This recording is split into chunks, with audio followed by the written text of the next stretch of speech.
Most of my paintings are about kind of a war between culture and nature.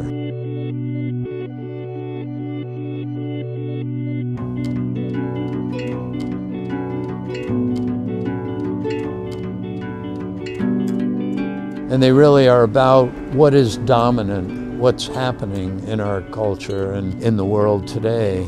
And the way I see it, there's just so many sad tales of abuses to air, water, earth.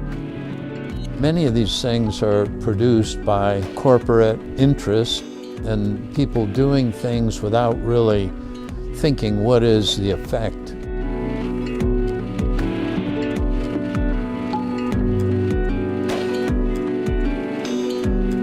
Guston really was huge in my mind. I saw a show of his probably in 1975 at the Whitney. In that show, I saw a piece that was probably 8 feet long and 5 feet tall. And basically it was a line across the middle of the painting. And the top half was a sort of a dark green and the bottom was kind of a pearly gray. And when I saw the piece, I didn't know what it was. I felt like crying, and I looked at it, and I must have sat there for 15 minutes just staring at this piece. It was a transformation for me, really, to feel that intensity. And I began to really think about his work a lot more after that. And really, that's what kind of pushed me toward looking for a way to paint figures that weren't specific.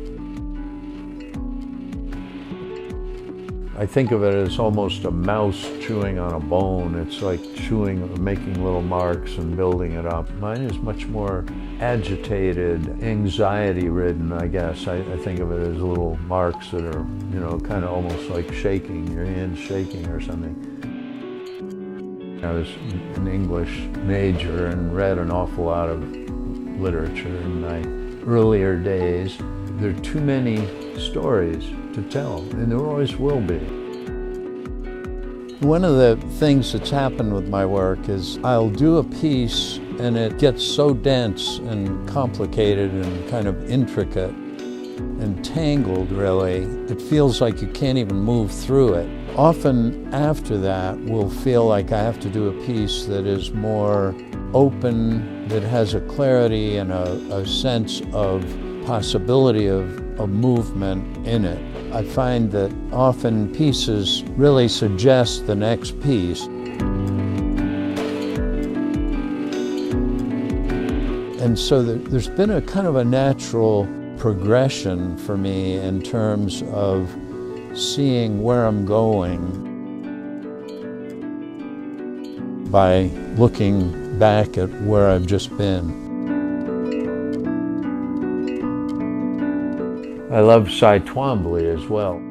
I began to kind of think about him in terms of some of these marks that are up in the sky. All of a sudden I found myself just having such a ball. I'd come in one day and work on it and I'd be doing this and sort of nibbling away at some little detail.